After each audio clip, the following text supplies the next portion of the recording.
Hello, good morning friends and welcome to today's session Literary Terms, Forms and Moment. Dear friends, आज के इस lecture में हम सभी पढ़ने वाले हैं ode. What is an ode? Ode क्या है, यह किस प्रकार की पोयम है और इस पोयम की शुरुआत किस कंट्री से होती है. इस पोयम को शुरू करने का श्रेय किस राइटर्स या पोएट को जाता है और इस पोयम को इंग्लैंड में किसके द्वारा इंट्रोड्यूस कराया जाता है और इस पोयम में कितने स्टेप्स होते हैं. इन सभी ढेर सारे फैक्ट को आज हम सभी समझने वाले हैं. तो आइए स्टार्ट करते हैं आज का session. Ode, what is an ode? Ode क्या है, यह किस प्रकार की पोयम है. It is a long lyric poem. यह एक लॉन्ग यानी लंबी लिरिक पोयम है. That is serious in subject and treatment, जो कि अपने सब्जेक्ट यानी जो इसका उद्देश्य होता है और इसका जो ट्रीटमेंट होता है उसमें यह पोयम सीरियस होती है. यानी कि एक ऐसी पोयम जो अपने सब्जेक्ट पर सीरियस होती है, जो कि लॉन्ग लिरिक भी होती है, यानी जिसको गाया जा सके. Elevated and elaborate in its stanzaic structure, यह अपने स्टेंजा फॉर्म में विस्तृत होती है और क्या होती है, एलावेटेड होती है. तो इस प्रकार की पोयम को हम लोग कह सकते हैं ओड. और बात करें कि ओड की शुरुआत किस कंट्री से होती है और किस पोएट के द्वारा की जाती है. It is established by the Greek poet Pindar. Greek के एक महत्वपूर्ण लिटरेरी पर्सन थे जिनका नाम था पिंडार. पिंडार महोदय ने इस पोयम की शुरुआत की, यानी इस कविता को लिखा और इन्होंने इस कविता को सर्वप्रथम अपने जो उनके ग्रीक ड्रामाज हुआ करते थे उसमें इन्होंने इंक्लूड किया. और इंक्लूड किसके द्वारा करवाया, तो कोरस के माध्यम से. यानी और इनके जो ओड्स हुआ करते थे, whose odes were modelled on the songs by the chorus in Greek dramas. जो ग्रीक ड्रामाज में कोरस हुआ करता था, यानी कोरस क्या है, एक कविता को प्रेजेंट करने का तरीका होता है. यानी जब किसी कविता को ग्रुप में समूह में आकर के प्रेजेंट करते हैं तो उसको हम लोग कोरस कहते हैं. यानी जब गीत को गाते हैं तो कोरस सॉन्ग हो जाता है. यानी कि समूह में आकर के यानी लोगों के माध्यम से जो सॉन्ग प्रेजेंट किए जाते हैं उन्हीं के मॉडल पर आधारित यह ओड हुआ करता है. आई होप कि ओड आप समझ गए होंगे. अगर इसको ट्रिकी बनाएं तो आप और इसे बेहतर से समझ जाएंगे. जैसा कि ओड में 3 लेटर हैं, O D E. अब इन 3 लेटर से हम लोग एक ट्रिक निकालते हैं कि 3 लेटर्स हैं इसमें, तो एक ऐसी पोयम जिसमें 3 स्टेप्स फॉलो किए जाते हों ओड कहलाता है. यानी वह स्टेप कौन कौन सा हो सकता है, स्ट्रोफी, एंटी स्ट्रोफी, इपोड. जैसा कि यह क्वेश्चन यूपी के ईएलटी एग्जाम में पूछा गया है। उसमें पूछा ये गया था कि ओड में जो 3 स्टेप्स फॉलो होते हैं उनका सही क्रम सजाइए।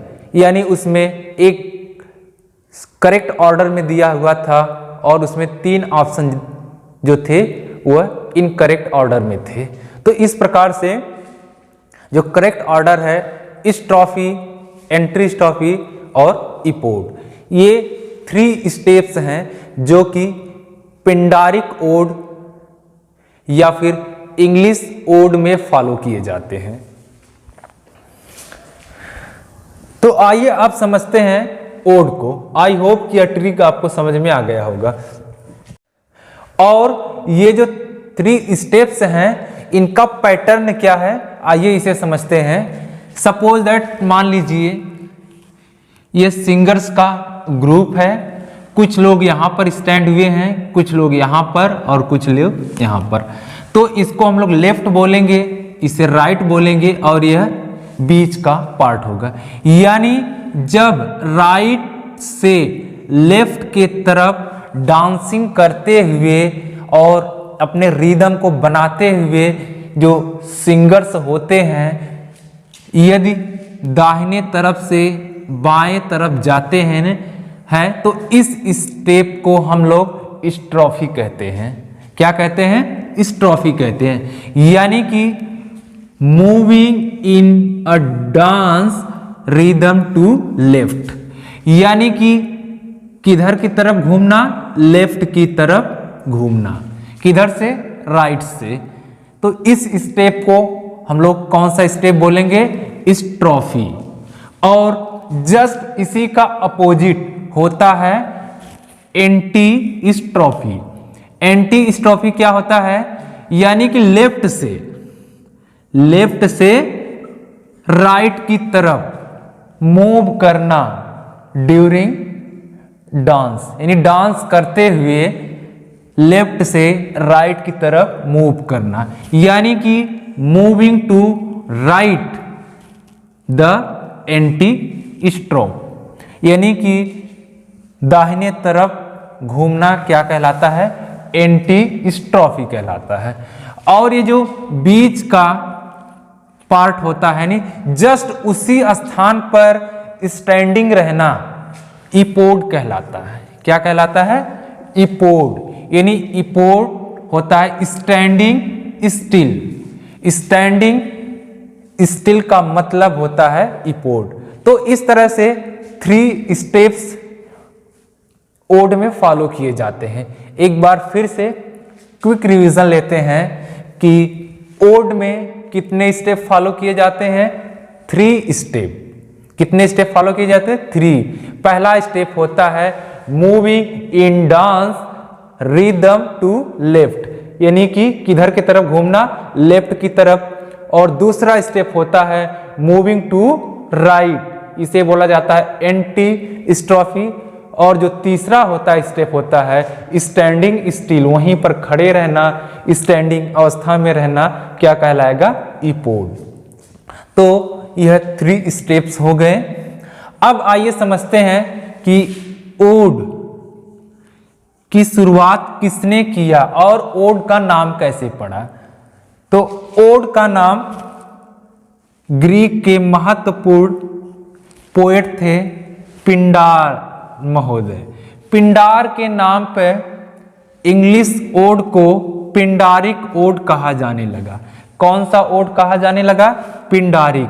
अब इसको हम लोग ट्रिकी बनाते हैं, जैसा कि पिंडार नाम है इनका, पिंडार से र लेते हैं तो र से एक वर्ड बन जाएगा regular.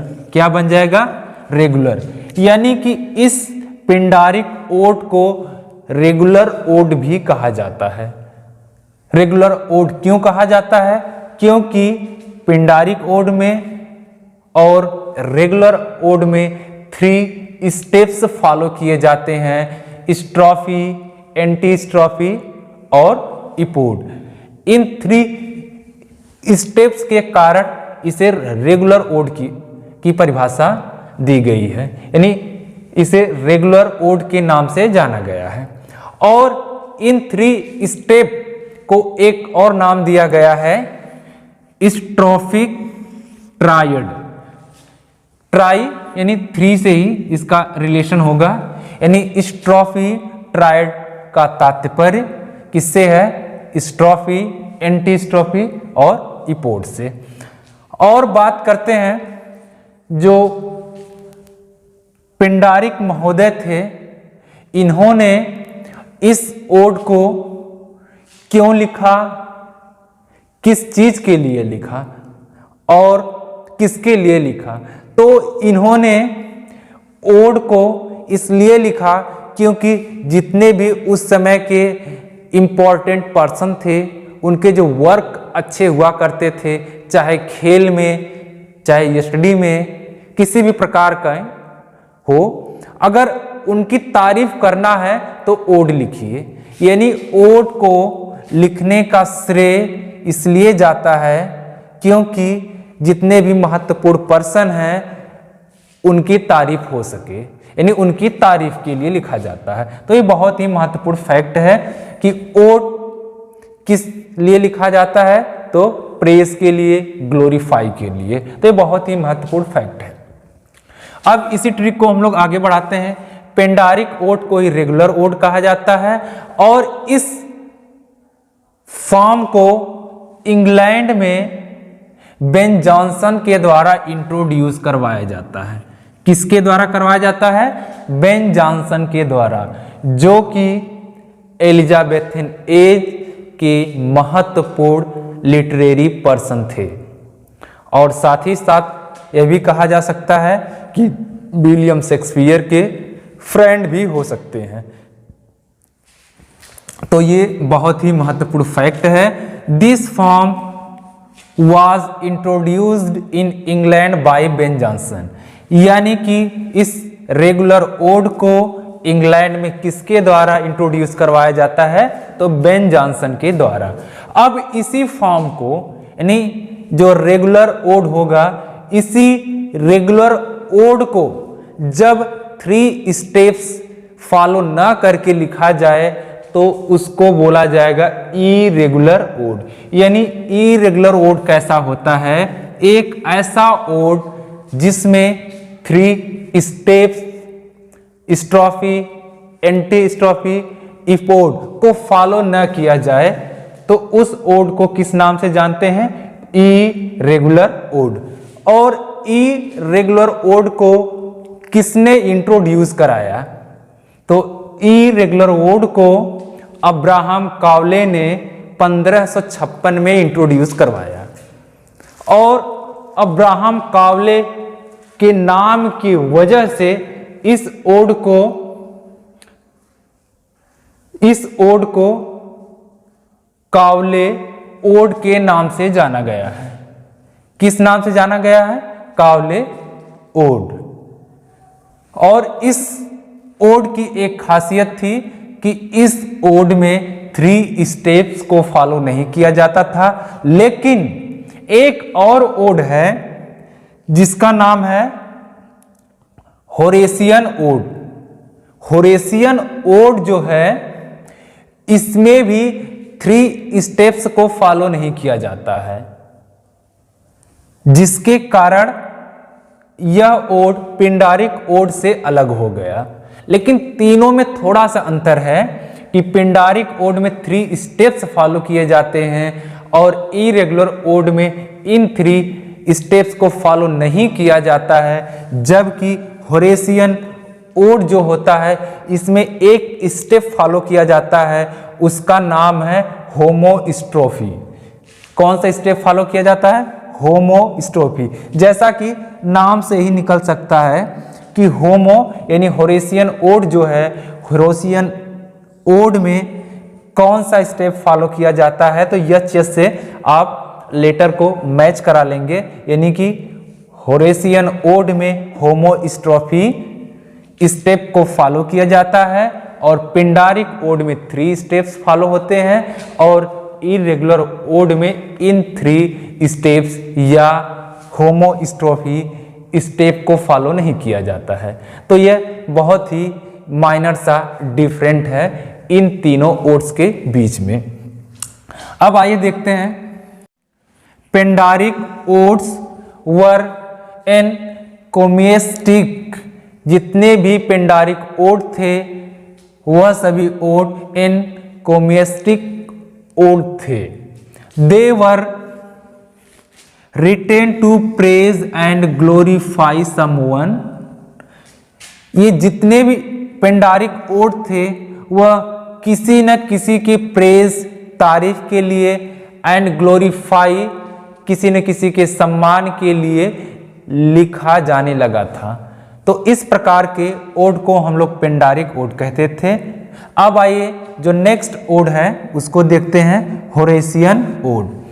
Horatian ode was modeled on the matter, tone and form of the odes the Roman Horace। जिस प्रकार से पिंडारिक ओड पिंडार के स्टाइल से लिया गया है, ठीक उसी प्रकार से रोम के महत्वपूर्ण लिटरेरी पर्सन यानी रोमन होरेस, यानी जो होरेस महोदय थे, इनके ओड को इमिटिएट यानी नकल करके एक ओड लिखा जाने लगा। यानी इनके मॉडल पे जो ओड लिखा जाने लगा उस ओड को होरेशियन ओड की संज्ञा दी गई है। किस ओड की संज्ञा दी गई है? Horatian ode. यानी Horatian ode was model on the matter, tone and form of the odes the Roman Horace. और इस ओड में 3 स्टेप्स फॉलो नहीं होते हैं, केवल एक स्टेप फॉलो होता है जिसको कहा गया है होमोस्ट्रोफी। अब आइए देखते हैं कि इस ओड से जुड़े हुए और कौन कौन से फैक्ट्स हो सकते हैं। That is written in a single repeated stanza form. यह ode single repeated stanza form में लिखा जाने लगा था। यानी इस ओड में किस चीज को प्रेजेंट किया जाता था, कौन सा फॉर्म? तो सिंगल रिपीटेड स्टेंजा फॉर्म। और यह ode and shorter than Pindaric odes, यह ओड पिंडारिक ओड से छोटा हुआ करता था। आई होप कि यह पॉइंट आपको समझ में आ गया होगा। अब इसके कुछ बेस्ट एग्जांपल्स लेते हैं। मार्वेल्स का एक ओड है, ode upon Cromwell's return from Ireland. यह एग्जाम्पल होरेशियन ओड का एक बेहतरीन एग्जाम्पल है। किसका एग्जाम्पल है? Horatian ode. और नाम क्या है? Ode upon Cromwell's return from Ireland. Next example लेते हैं, ओड टू ऑटम, जिसको कि जॉन कीट्स के द्वारा कंपोज किया गया। और यह ओड होरेशियन ओड है। यह किस प्रकार का एग्जाम्पल है? Horatian ode. अब आइए हम लोग देखते हैं पिंडारिक ओड के एग्जाम्पल। पिंडारिक ओड के जो महत्वपूर्ण एग्जाम्पल्स हैं, जिनमें विलियम वर्ड्सवर्थ महोदय, Thomas Gray, John Dryden, Coleridge, P B Shelley इत्यादि पोएट्स इंक्लूड किए गए हैं। तो विलियम वर्ड्सवर्थ का जो महत्वपूर्ण ओड है, odd on intimation. Odd on intimation यह किस प्रकार का एग्जाम्पल है? तो पिंडारिक ओड या फिर इंग्लिश ओड या फिर रेगुलर ओड का एग्जाम्पल है।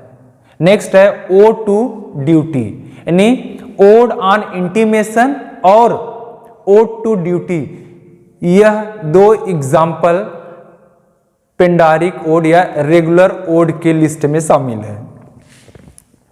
टॉमस ग्रे का hymn to adversity, hymn to adversity. John Dryden है, उन्होंने एक ओड लिखा अलेक्जेंडर्स फीस्ट, यानी अलेक्जेंडर्स की दावत।